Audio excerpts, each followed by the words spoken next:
If you've been watching the Middle East even casually over the last few years, you already know every quiet moment feels temporary, every handshake feels fragile, and every closed door meeting could either cool things down or push the region closer to another dangerous chapter. Right now, all eyes are on Geneva because the United States and Iran are stepping into what's being described as the second phase of talks, focused squarely on sanctions and the nuclear issue. And let me tell you something, this is not just another diplomatic photo op. This is a high stakes negotiation with consequences that stretch far beyond Washington and Tehran. So, what exactly is happening? Why Geneva? Why now? And more importantly, are we looking at the beginning of a new chapter or just another pause before the next crisis? To understand this moment, we need to rewind a bit. The US-Iran relationship hasn't just been tense, it has been structurally adversarial for decades. Since 1979, mistrust has defined the baseline. The nuclear issue, however, turned that mistrust into a global security concern. When Iran's nuclear program accelerated in the early 2000s, Washington and its allies feared that Tehran was moving closer to weapons capability. Iran, for its part, insisted the program was for civilian energy and medical research. That standoff led to years of sanctions, covert actions, cyber operations, and diplomatic brinkmanship, until the breakthrough in 2015, the Joint Comprehensive Plan of Action. Under that agreement, Iran limited its nuclear enrichment in exchange for sanctions relief. For a brief moment, it looked like a structured framework for de-escalation had finally been built. But that framework didn't survive political shifts. When the United States withdrew from the deal in 2018 and reinstated sweeping sanctions, the entire architecture collapsed.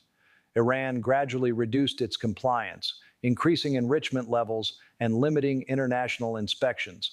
Since then, we've been operating in a gray zone. No full agreement, no open war, but constant friction. Fast forward to today.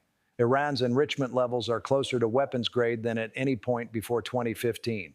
U.S. intelligence assessments suggest Tehran has significantly reduced its breakout time, the time it would need to produce enough fissile material for a weapon if it chose to. Iran insists it has not made that decision. Washington says it will not allow Iran to cross that threshold, and regional actors like Israel are watching every development with visible concern. This is the strategic backdrop of the Geneva talks. Now, let's talk about what makes this second phase different. The first round of discussions focused on re-establishing communication channels and testing intentions. This second stage is about substance, sanctions relief, enrichment caps, verification mechanisms, timelines, guarantees. These are not symbolic issues. They are structural ones. From the American side, the priority is clear: prevent Iran from reaching weapons capability while avoiding another large-scale military entanglement in the Middle East. Washington is balancing deterrence with diplomacy. On one hand, maintaining economic pressure. On the other, signaling that a negotiated path remains open. Iran, meanwhile, enters the room with its own leverage. Despite sanctions, Tehran has managed to adapt its economy, deepen ties with regional partners, and strengthen relations with countries like China and Russia. It has also demonstrated regional influence through proxy networks. In other words, Iran does not come to Geneva from a position of weakness. It comes calculating. And here's where it gets interesting: timing. Why now? The regional landscape is shifting. There's war in Gaza. There are tensions along Israel's northern border. There are periodic flare-ups involving Iran-backed groups in Iraq and Syria. Oil markets remain sensitive to any disruption in the Persian Gulf. The Strait of Hormuz, through which roughly a fifth of global oil flows, remains a strategic choke point. In this environment, even a small miscalculation could ripple across global markets. At the same time, Washington is approaching a politically sensitive period domestically. Foreign policy decisions, especially ones involving Iran, carry political weight. No administration wants a nuclear crisis escalating in the middle of a heated political season. Stability matters. For Iran, economic relief matters. Sanctions have constrained banking access, oil exports, and foreign investment. Inflation pressures ordinary Iranians. Currency volatility has eroded purchasing power. So while Tehran projects strategic resilience, economic realities are very real. That's why these talks are not abstract. They're tied to practical pressures on both sides. Now let's address the venue. Why Switzerland? Switzerland has long played the role of neutral facilitator in conflicts where the parties don't fully trust each other. It has represented U.S. interests in Iran for decades. It offers discretion, security, and neutrality. Geneva, in particular, carries diplomatic symbolism. It's a place associated with arms control negotiations and multilateral frameworks. Holding the talks there signals seriousness. It also signals that this process is structured, not improvised. But symbolism alone doesn't guarantee results. The real tension lies in the core question: what is each side willing to concede? The U.S. position reportedly centers on freezing or rolling back enrichment levels beyond civilian thresholds, restoring robust inspection access, and establishing clear verification standards. The issue of guarantees is tricky. Iran wants assurances that any agreement won't simply be abandoned by a future U.S. administration. That's a legitimate concern from Tehran's perspective, but legally and politically complicated from Washington's side. Trust is minimal. Verification is everything. Meanwhile, Israel remains a critical external factor. Israeli leadership has consistently signaled that it reserves the right to act independently if it believes Iran is nearing weaponization. That position adds pressure to the talks, because failure here doesn't just mean continued sanctions, it could mean escalation. And then there's the broader Middle East equation. Gulf states have cautiously reopened diplomatic channels with Iran over the past year. Saudi-Iran normalization, brokered by China, shifted regional dynamics. If the US-Iran track stabilizes, it could reinforce that trend toward cautious détente. If it collapses, it could harden blocs once again. So what we're watching in Geneva isn't isolated diplomacy. It's a pivot point in a much larger strategic chessboard. Now let's talk about leverage, because in negotiations, perception of strength matters as much as actual strength. From Washington's standpoint, economic sanctions remain powerful. Iran's oil exports, while partially recovered, still face restrictions. Financial channels are limited. Access to Western markets is constrained. That pressure is a bargaining chip. But Iran's counter-leverage lies in nuclear advancement. The closer it gets to technical capability, the stronger its negotiating hand becomes, up to a point. Beyond that point, the risk of military action increases. So Iran is playing a calibrated game. Advance enough to gain leverage, but not so far that it triggers confrontation. That's a narrow corridor to navigate. And here's the reality. Neither side fully trusts the other's long-term intentions. The United States worries that sanctions relief could finance regional activities it opposes. Iran worries that compliance could leave it economically vulnerable if Washington shifts policy again. This is why the second phase of talks is so delicate. It's not about grand speeches. It's about sequencing. Who moves first, who verifies, who lifts what, and when. Behind closed doors, negotiators are likely debating technical details that sound dry, but are strategically explosive. Centrifuge numbers, enrichment percentages, stockpile limits, inspection frequency, snapback mechanisms. And all of this is unfolding against a global backdrop where power competition is intensifying. China is expanding its diplomatic footprint. Russia is recalibrating its own Middle East relationships. The United States is balancing commitments in Europe and the Indo-Pacific. In that environment, Iran becomes not just a regional issue, but a node in global competition. So when people ask, is this just another round of talks? The answer is no. This is a moment that could either stabilize a volatile file or push it into a more dangerous phase. But here's the catch. Even successful negotiations don't solve everything. At best, they buy time.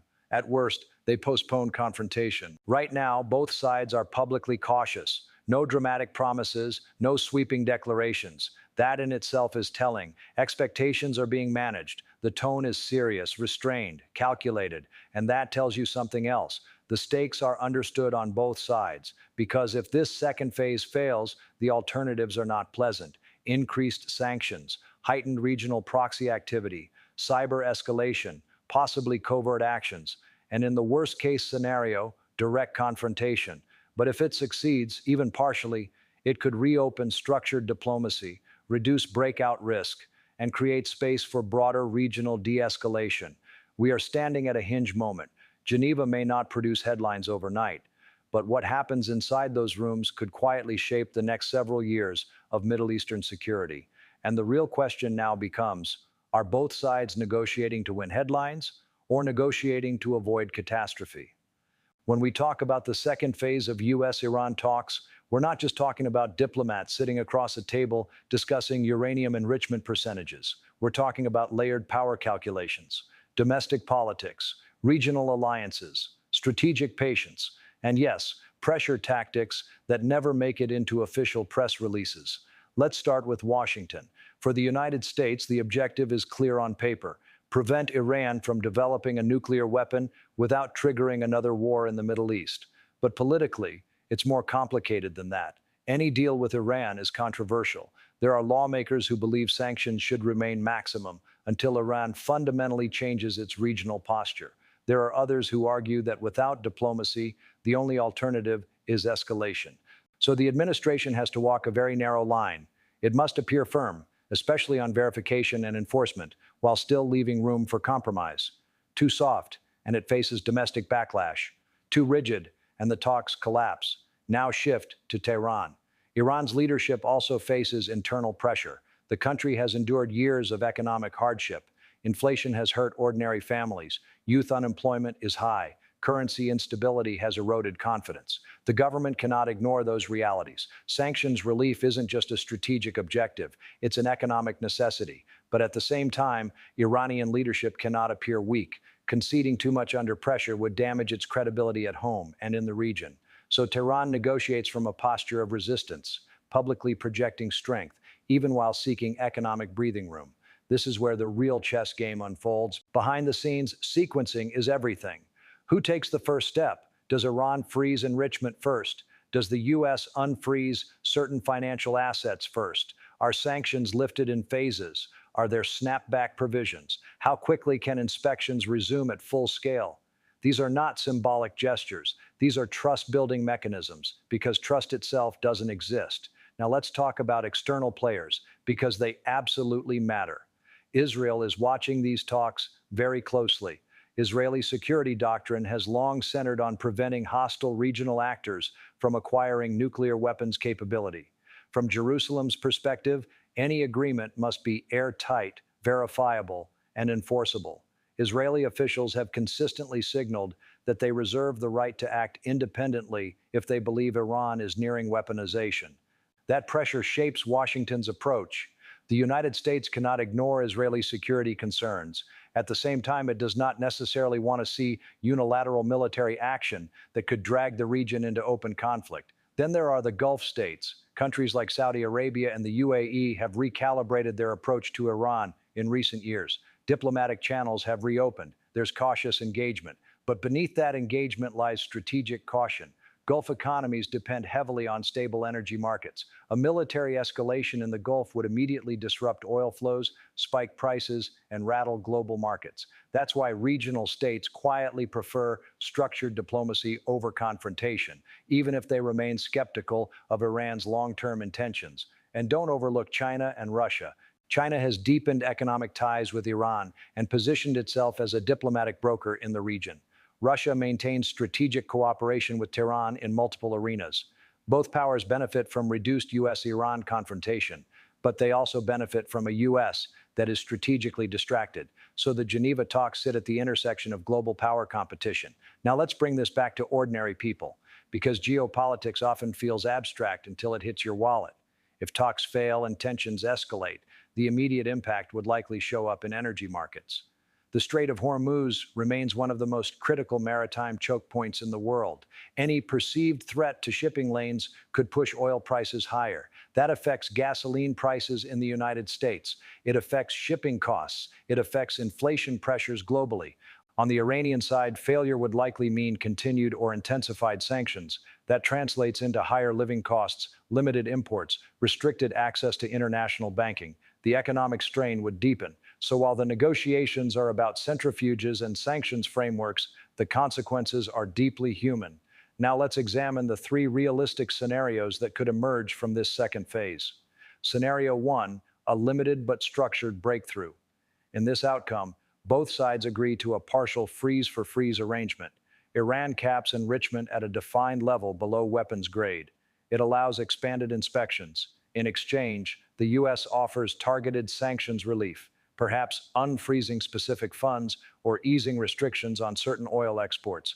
This wouldn't be a grand comprehensive deal. It would be incremental, but it would reduce breakout risk and lower immediate tensions. Markets would likely stabilize. Regional actors would breathe easier. Diplomacy would regain momentum. Scenario 2, prolonged negotiation without resolution. In this scenario, talks don't collapse, but they don't produce a concrete breakthrough either. Technical teams continue meeting. Deadlines shift. Public statements remain cautiously optimistic, but no binding framework emerges. This is a holding pattern. Tensions remain manageable, but unresolved. Iran continues nuclear advancement at calibrated levels. The U.S. maintains sanctions. The risk of miscalculation stays present. It's not peace. It's not crisis. It's strategic limbo. Scenario 3, breakdown and escalation. If negotiations fail outright, if either side walks away accusing the other of bad faith, the pressure cycle intensifies, sanctions tighten, Iran potentially increases enrichment levels further, regional proxy activity could spike, Israel might increase covert or overt actions, cyber operations escalate. This is the most dangerous path, not because war becomes immediate, but because the margin for error shrinks dramatically. And here's the uncomfortable truth. Diplomacy often fails, not because both sides want confrontation, but because domestic politics, pride, sequencing disputes, or miscalculated leverage derail fragile trust-building steps. So the question becomes, are Washington and Tehran negotiating to genuinely reduce long-term risk, or simply to manage short-term pressure? Because managing pressure is easier than solving structural mistrust. Another key issue here is guarantees. Iran wants assurance that any agreement will survive political transitions in the United States. But in the American system, no administration can fully bind its successor. That structural reality complicates long-term commitments. From Washington's perspective, any deal must include strict verification and enforcement mechanisms. From Tehran's perspective, any deal must include economic reliability, not promises that disappear in 4 years. Bridging that gap is extraordinarily difficult. And yet, here we are. Diplomats are in rooms. Technical experts are drafting language. Intelligence agencies are assessing signals. Markets are watching. Regional leaders are calculating responses. What makes this moment different is that both sides understand the cost of failure more clearly than before. The Middle East is already fragile. The global economy is sensitive. The geopolitical environment is crowded with competing crises. No one wants another front to ignite, but wanting stability and achieving stability are not the same thing. Geneva may not deliver dramatic headlines tomorrow. There may be no celebratory handshake moment, but the signals that emerge from this second phase, how precise they are, how measured, how substantive, will tell us whether this is the beginning of a recalibration or just another temporary pause before the next spike in tension. And as we watch this unfold, the bigger question lingers. Is this the moment where decades of hostility begin to bend toward cautious coexistence? Or are we simply witnessing another cycle in a conflict that neither side fully knows how to end?